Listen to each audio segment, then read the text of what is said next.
Hello दोस्तों, की हाल चाल। आई होप सभी बढ़िया होंगे और अपने प्रिपरेशन को कंटिन्यू कर रहे होंगे, क्योंकि आने वाले 30 दिनों में आपका सीजीएल मेंस का एग्ज़ाम होने वाला है। एज एस्पिरेंट मैं भी काफ़ी ज़्यादा नर्वस फील कर रहा हूँ कि सिलेबस को कैसे पूरा करूँ, मॉक को कैसे दूँ, कैसे जल्दी से जल्दी अपने सिलेबस को कवर करूँ। इसी चीज़ में मैं काफ़ी ज़्यादा नर्वस फील कर रहा था, तो सोचा एक वीडियो के थ्रू अपना व्यू शेयर करता हूँ।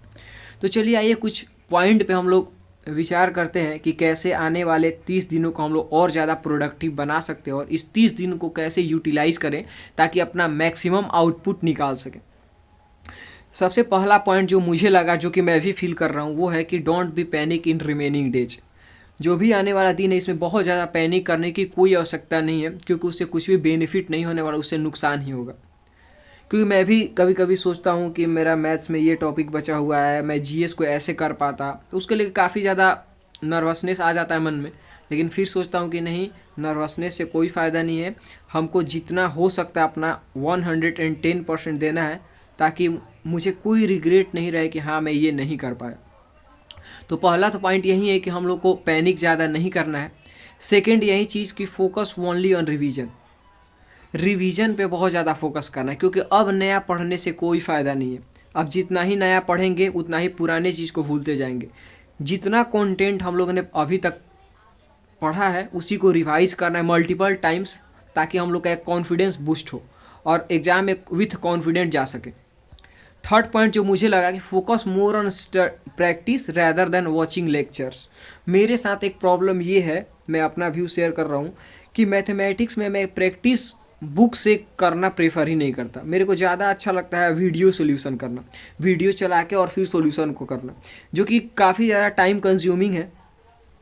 जो कि मेरे को इस वीडियो के थ्रू मैं भी डिसाइड किया हूँ कि ये चीज़ मैं बिल्कुल छोड़ दूंगा कि वीडियो देख के और सॉल्यूशन करना, और ट्राई करूँगा ज़्यादा से ज़्यादा मॉक अटेम्प्ट करूँ, क्योंकि उससे टाइम सेविंग भी होता है और ज़्यादातर क्वेश्चन को हम अटेम्प्ट कर सकते हैं। वीडियो सॉल्यूशन में 15 से 20 सवाल में हम लोग का 1 आवर चला जाता है।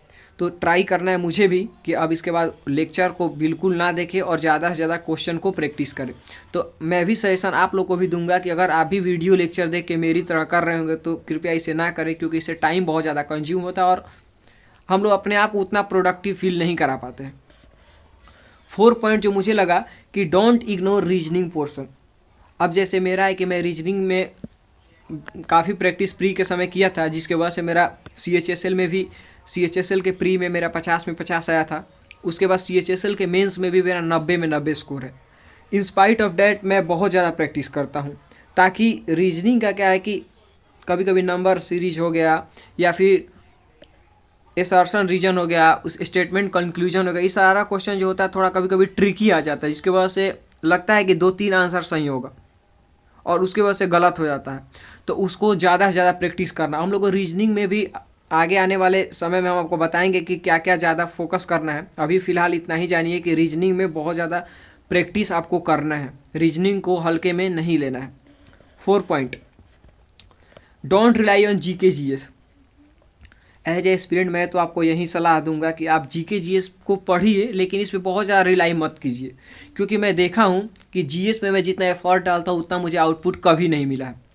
और थोड़ा मोड़ा मेरा GS वीक भी है, क्योंकि मैं जब भी GS में कभी हिस्ट्री को डीप पढ़ के जाऊँगा तो जियोग्राफी से अच्छा वाला क्वेश्चन आ जाएगा, उसके बाद जियोग्राफी कभी पढ़ूंगा तो कभी पॉलिटी से, मतलब मेरा कोऑर्डिनेशन बिल्कुल भी GS से नहीं बन पाता है, जिसकी वजह से मेरा मार्क्स भी हमेशा GS में लो रहता है, जो कि मेरे लिए काफ़ी चिंता का विषय है। मैं उस पर फोकस कर रहा हूँ, लेकिन फिर भी मैं ज़्यादा फोकस इस पर नहीं देता हूँ। मैं ज़्यादातर मैथ्स, इंग्लिश और रीजनिंग पे ही फोकस देता हूँ, GS पे ना के बराबर फोकस करता हूँ। 1-2 घंटे ही दे पाता हूँ GS में, वो भी ज़्यादातर मैं रिवीजन करता हूँ। पॉलिटी, हिस्ट्री, बायोलॉजी, यही 2-3 और जियोग्राफी, यही 3-4 सब्जेक्ट को ज़्यादा प्रेफर करता हूँ।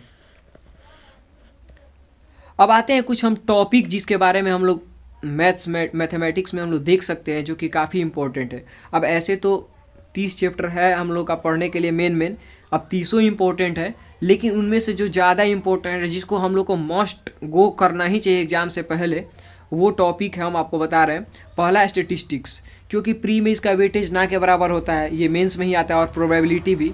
तो ज़्यादातर फोकस ये करना है कि हम लोग प्रोबेबिलिटी एंड स्टेटिस्टिक्स को देख पाएँ। उसके अलावा पार्टनरशिप का भी क्वेश्चन काफ़ी ट्रिकी कभी कभी पूछ देता है।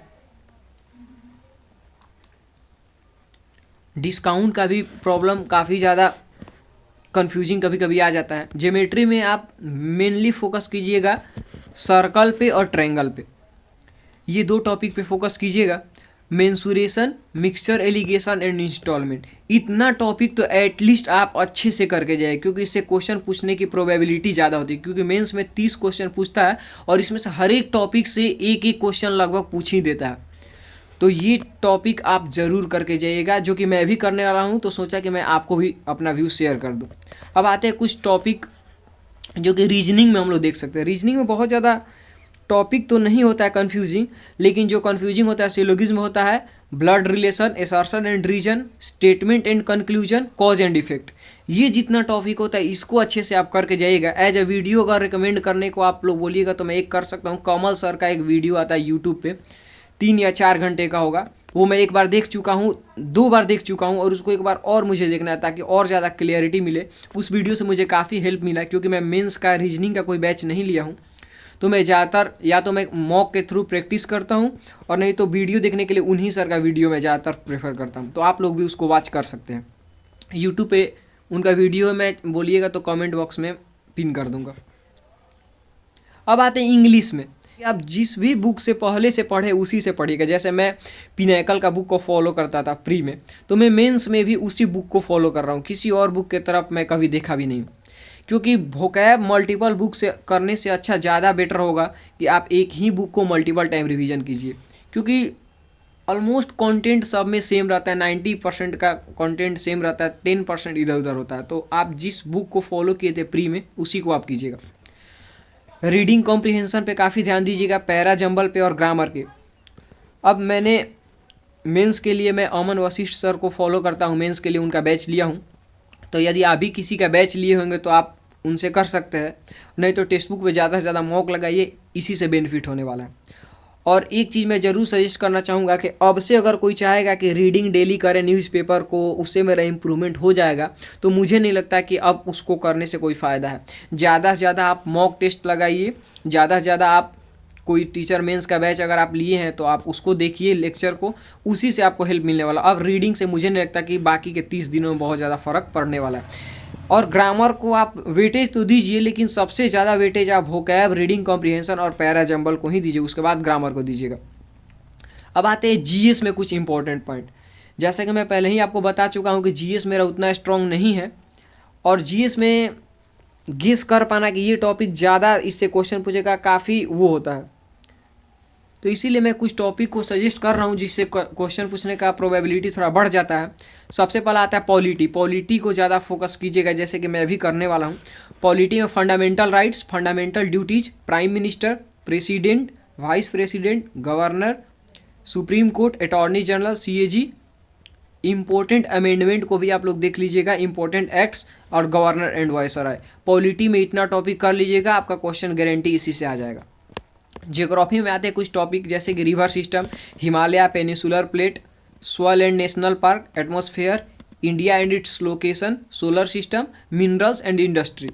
इतना टॉपिक को आप जियोग्राफी में देख के ही जाइएगा, क्योंकि इससे क्वेश्चन ज़्यादातर मेंस में पूछता है। अब मैं मॉक वगैरह देता हूँ, चाहे आप लोग भी देते होंगे, तो आपको इस टॉपिक से क्वेश्चन ज़्यादातर देखने को मिलता होगा। इतना टॉपिक मैं भी वीडियो बना रहा हूँ, मैं भी अपना थॉट शेयर कर रहा हूँ, तो मैं भी इतना ही टॉपिक को ज़्यादा प्रायोरिटी देके जाऊँगा, और उसके बाद समय मिलेगा तभी कोई और टॉपिक को देखूँगा। अब important topic for history. History में आप लोग सबसे पहले मॉडर्न हिस्ट्री को फॉलो कीजिएगा, क्योंकि मॉडर्न हिस्ट्री से काफ़ी ज़्यादा क्वेश्चन पूछता है। इंपॉर्टेंट बैटल को देखिएगा। उसके अलावा कुछ सल्तनत जैसे दिल्ली सल्तनत, Mughal empire, Vijayanagara empire, Chola empire, Chalukya empire, Maurya empire, Rajput empire, Magadha empire और इंडस वैली सिविलाइजेशन। गलती से यहाँ पे इंडस्ट्री लिखा गया है, इंडस वैली सिविलाइजेशन। इतना चीज़ आप लोग जरूर देख के जाएगा हिस्ट्री में। अब आते हैं economics, current affairs, biology, chemistry और फिजिक्स। इसमें करंट अफेयर को तो क्या ही कहें, कभी कभी तो 2022, 2023 कभी का पूछ दे, उसका कोई गारंटी नहीं होता है। तो आप लोग इकोनॉमिक्स का परमार सर का नोट्स को प्रेफर कर सकते हैं, मैं उन्हीं का नोट्स पढ़ता हूँ।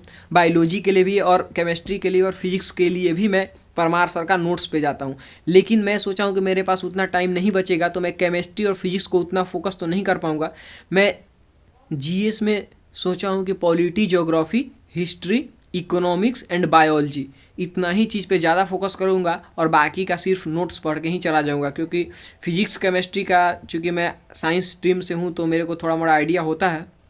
बाकी आप अगर बिल्कुल भी नहीं जानते हो तो एक बार नोट्स को थोड़ा पढ़ जरूर लीजिएगा, ऊपर से ही सही लेकिन एक बार पढ़ के आप लोग जरूर जाइएगा। बाकी कुछ भी आपको सजेशन देना है तो आप हमारे कमेंट बॉक्स में ज़रूर लिख दीजिएगा। मिलते हैं किसी और वीडियो में, तब तक के लिए धन्यवाद।